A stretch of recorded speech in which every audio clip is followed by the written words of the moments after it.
And so a lot of people really stuck on your vision of what this idea of identity that we have now, how it's kind of downstream from the notion of the soul, and how in some ways it's a degraded idea of the soul. And so I thought it would be a good idea to maybe start with that.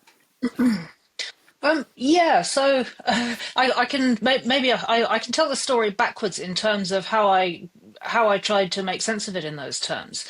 So ARC commissioned me to write a paper on identity in the digital age, and I went round in circles for weeks trying to figure out what it was I was even talking about. Because every time I tried to get my head around it, it felt like I was just nailing some jelly to the wall, and it would just go Mm. and kind of slip away from me again. And the substance of it just felt nebulous. And eventually, I did what I always do when that happens, which is to try and get a grip on it historically. Go and rummage around in the history and see if what people assume now is different to what people assumed at some other point, and then try and understand it is through time. Um, so I was like, okay, so have we always talked about identity? Is this a word? Is this a concept which is familiar is durable historically? And it turns out that no, not in the very least. It's actually very new in the sense in which we use it now, which I guess we can dig into this very nebulous sense of, it's, in a sense, it's the sort of meanness of me. That's what people mean when they say identity now. My identity is, I identify as, and there are these ways in which it's sort of bound up in this idea that where identity is both a thing that we do in creating ourselves, but it's also the thing that we are in some fundamental way. And somehow those two things are not meant to be in contradiction with one another. But Mm. and it's just like, I guess we'll probably find a way into that in due course. But this is actually a pretty new formulation, and the term identity in that modern sense doesn't really come into common usage, or at least if you trust Google's Ngram search. This is for anybody who hasn't used Google Ngram. It's a tool that Google makes available with which you can do a keyword search on all the millions of digitized texts that they've scanned from libraries around the world, millions of them over a span of centuries. I mean, they haven't done the scanning over centuries, but the Yeah. texts themselves span a long period of time.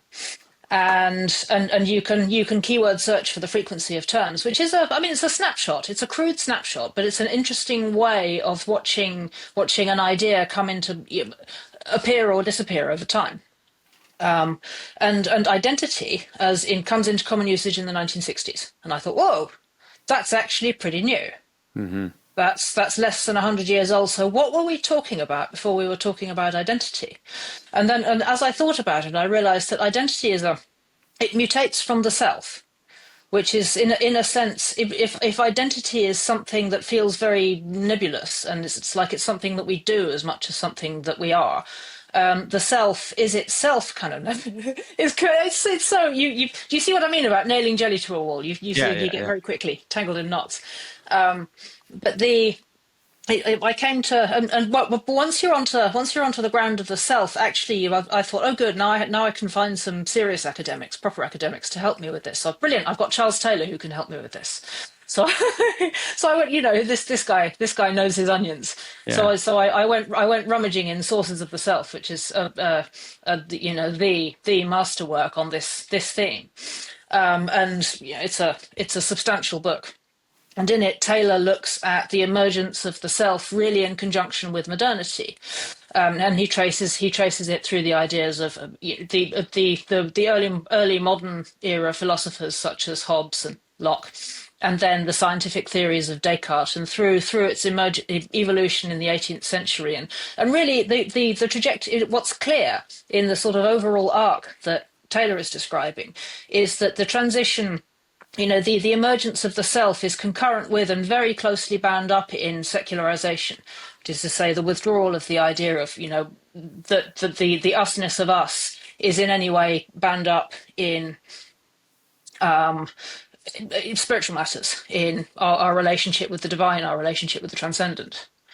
And then I thought, well, okay, so actually what preceded the self then? And at that point, once you've got the thread right. So you go backwards again, and you realise that actually what precedes the self is the soul. Hmm. The self is the secularized soul. This is a point that Taylor makes, both implicitly and I believe explicitly. So you have this sort of three stage evolution from the soul, which is an ancient concept, to the self, and from the self to identity. And at each stage, the evolution is bound up in a shift in how we understand what people are, and also in what we understand reality to be. And I realize this is why it's so disorienting, because it really is it's a paradigm shift every time. And every time you go through the looking glass, it's very difficult to remember how things felt, or even what things meant Hmm. in the previous iteration. And the other thing that really that struck me, and that I found so interesting and so potent and so thought provoking, that I'm still processing what it means, is that in each of these iterations is bound up in an information revolution. Hmm. So it's bound up in our information technologies. So the emerge within in the West, at least, within the Western tradition, the idea of the soul really emerges in conjunction with literacy in the axial age. And then it goes through various classical and Christian evolutions, and is elaborated by the early Christian theologians, and becomes, there's a whole for 1500 years of incredibly rich philosophy and theology, on the Christian concept of the soul. I'm not so familiar with global religious, spiritual traditions, so perhaps you'll be able to help me out on that front. And then with the printing press, is the second stage of the information revolution, which initially prompts the Reformation, and then in due course, if you like, the Reformation on the Reformation, which is the advent of secularism and the Hmm. scientific mindset, which is a concurrent, roughly speaking, with the self as a formulation. And it's my contention, what I argued in the paper for ARC on identity in the digital age, is that really the digital age is the age of identity, because it's bound up in a further stage of information revolution in which we've set about technologizing ourselves.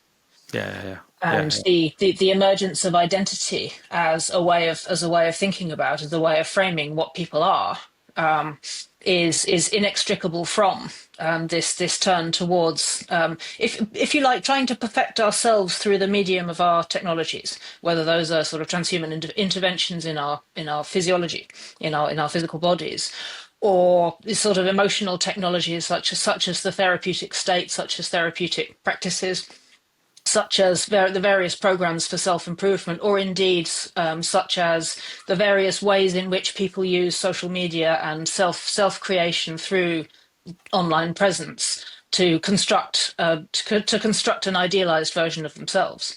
And you can really see, I mean, having been extremely online for the best part of a quarter of a century now, you can really see how the idea of identifying as something escapes containment in the academy, Mm. where it was a highly theoretical idea in the sort of postmodern, post-structuralist critical theory, and becomes something that people genuinely believe they can do, absolutely concurrently with the explosion of social media and this experience, which then becomes really normalized for people much younger than me, that yourself is in a sense, it's the same thing as your online self. And I mean, Hmm. and it stands to reason. It seems like perfectly just and legitimate thing from that perspective, that if you can reskin your digital avatar, you should be able to reskin your meat avatar. Like, Yeah, clearly that's a thing. yeah, yeah. Um, and No, I so totally so agree. and so we have this very sort of rich and complex trajectory of evolution over centuries, millennia, really, from the soul to the self to identity.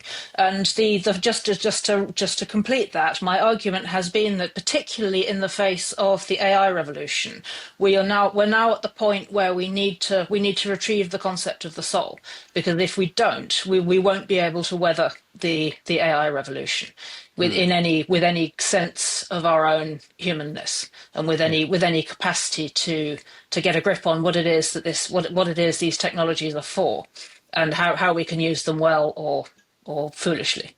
yeah, yeah.